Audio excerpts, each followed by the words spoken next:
मैं सिर्फ दो तीन चीजों को देख रहा हूं। एक मैंने बता दिया, यूरोप को जो धमकी देके पुतिन आ रहा है, भारत के लिए वाकई जियो पॉलिटिक्स को इस टाइम बैलेंस करना बहुत मुश्किल हो गया है। ये आप लोगों को पता होगा, आरआईसी को लेकर कितनी चर्चा थी, उसमें फिर से एक दरार देखने को मिल गई है।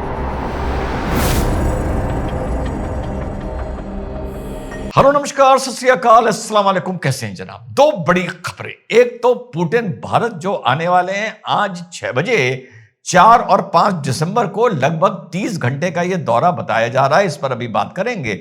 और दूसरी बात 3 दिसंबर का मुझे और आप लोगों को बेसब्री से इलाज था, बैटिंग हो नहीं पाई क्योंकि दूसरी टीम ने फिलहाल खेलने से मना कर दिया और एम्पायर से समय मांग लिया कि रिजवान अहमद ने जो गुगली फेंकी है उसका जवाब बनाने के लिए हमें समय चाहिए। और समय इतना लंबा मांग लिया कि समय मांग लिया 21 जनवरी का। लेकिन जो कामयाबी मिली है वो कल वीडियो में आपको मैं बताऊंगा, जब मेरे पास पूरा ऑर्डर आ जाएगा, जो विशेष तौर पे 8 फाइलों में उस फाइल को मिली है जो आपका भाई देख रहा था।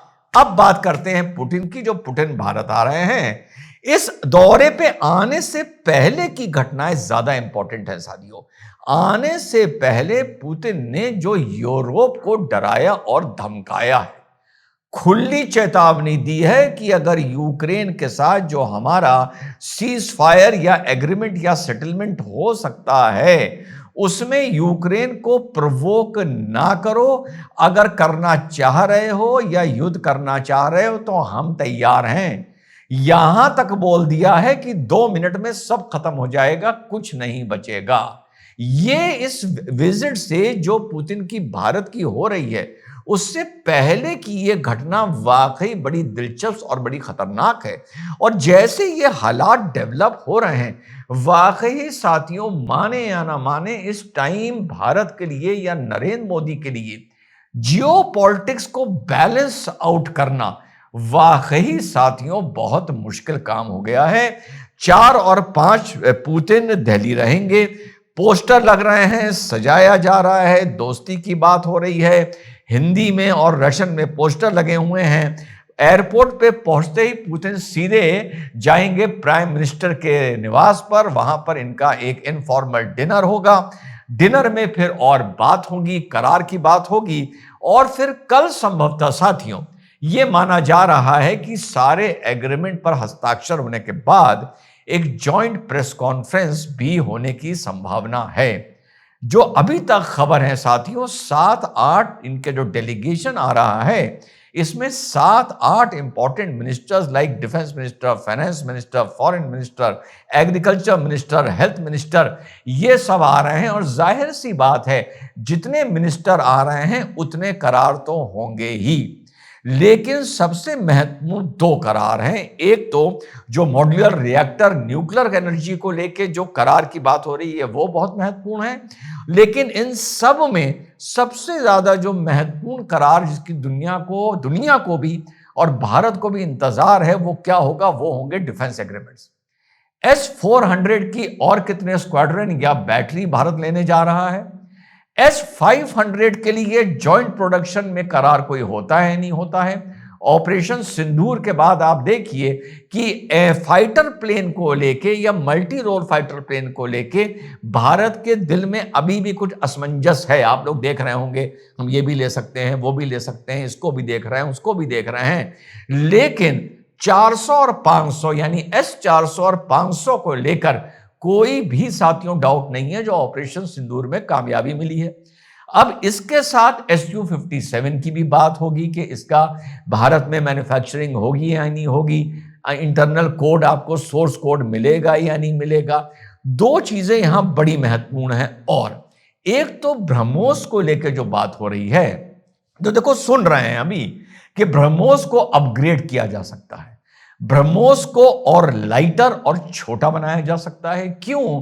क्योंकि ब्रह्मोस को रशिया के साथ मिलकर जॉइंट मैन्युफैक्चरिंग में हाइपरसोनिक मिसाइल की शक्ल दी जा सकती है, ताकि वो छोटा हो, हल्का हो, ताकि हमारे सभी मल्टी रोल फाइटर प्लेन्स में उसका साथियों इस्तेमाल हो सके। इसके साथ साथ ऑयल में जो इतने दिन से आप सुन रहे होंगे कि अमेरिका इसको धमकी दे रहा है, भारत को धमकी दे रहा है। साथ साथ हम ये भी सुन रहे थे कि धीरे धीरे अब रशिया से जो ऑयल का भारत का इंपोर्ट है, आप लोगों ने भी खबर देखी होगी, वो धीरे धीरे साथियों कम होता जा रहा है। तो यहां पर यह चीज बड़ी महत्वपूर्ण है कि इस पुतिन की जो ये विजिट है उसके बाद ऑयल डिस्काउंट को लेकर क्या बात होती है, और अगर ऑयल डिस्काउंट होता है तो उसके बाद क्या भारत फिर से रशिया से अपनी ऑयल की जो इंपोर्ट है साथियों वो बढ़ा सकता है। क्योंकि करार यह भी होने जा रहा है 2030 तक लेकर कि $100 बिलियन की हमारे बीच में इंटरनल ट्रेड होनी चाहिए, जो अभी लगभग $70 बिलियन की है। तो इस पूरे तस्वीर में जो सामने निकल के आएगी प्रेस कॉन्फ्रेंस में, जो भी इधर का करार हो उधर का करार हो, वो सब ठीक है। देखना यह होगा कि भारत, क्योंकि जैसा मैंने बताया पुतिन इतनी खुली धमकी देने के बाद तत्काल भारत आ रहे हैं, तो यूरोप की भी इस पर नजर होगी कि भारत में पुतिन और इनके जो रिश्तों का इलू इलू होगा, मोदी जी का और पुतिन जी का, उसका असर यूरोप के और भारत के रिश्तों पे क्या पड़ेगा। अमेरिका का अभी मैं बात ही नहीं कर रहा हूं, फ्रांस को लेके क्या असर पड़ेगा वगैरह वगैरह। और उससे ज्यादा साथियों क्या देखना है कि इस विजिट में यूक्रेन के सीज फायर को लेके भी कोई पुतिन से मोदी जी की बात हो सकती है। ये सारी बातें आगे पता चलेंगी कि इस बैठक के बाद इंडिया का रोल यूक्रेन और रशिया के सीज फायर को लेके अगर कुछ बदलता हुआ नजर आता है या भारत कोई करवट लेता या कंपन में नजर आता है, तो इसका मतलब होगा कि ये भी being friendly to Putin, Bharat कहीं ना कहीं अंदर अंदर यूक्रेन के लिए बात कर रहा है।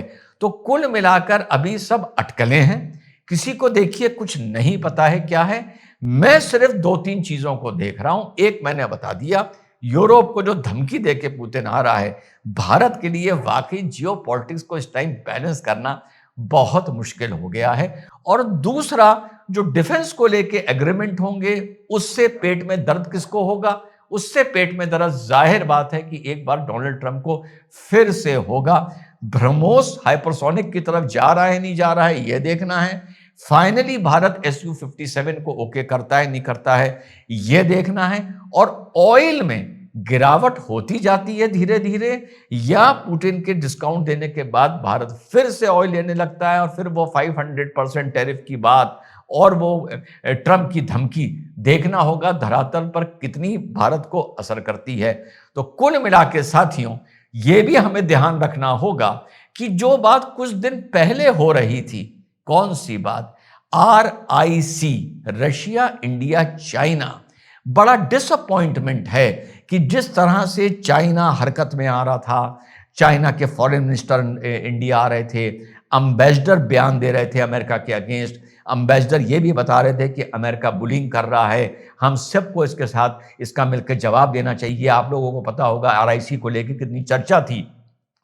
उसमें फिर से एक दरार देखने को मिल गई है। उसमें फिर से भारत और चाइना के बीच में अरुणाचल को लेकर एक दरार साथियों देखने को मिल गई है, और इंडिया चाइना के रिश्ते में फिर से बॉर्डर डिस्प्यूट को लेकर एक खटास नजर आ रही है। और जैसा आप लोगों में से पुराने साथियों को याद होगा कि चाइना के साथ बॉर्डर को लेकर हमारे इतने डिस्प्यूट हैं और इतनी जगह पर हैं कि चाइना के साथ हमारे रिश्ते अगर ओके ओके भी हो जाएं तो समझिए डिप्लोमेसी में बहुत बड़ी कामयाबी है। चाइना को लेकर इंडिया की क्या बात होगी ये भी देखना होगा। कल की प्रेस कॉन्फ्रेंस साथियों बहुत ही महत्वपूर्ण है, और साथ में डिफेंस से ज्यादा मुझे बस ये देखना है कि ऑयल को लेकर क्या एग्रीमेंट होता है, और इस विजिट के बाद इंडिया और यूरोप और यूक्रेन और रशिया का जो रेक्टेंगल बनता है उसमें भारत का क्या रोल होता है। जय हिंद, वंदे मातरम, खुदा हाफिज।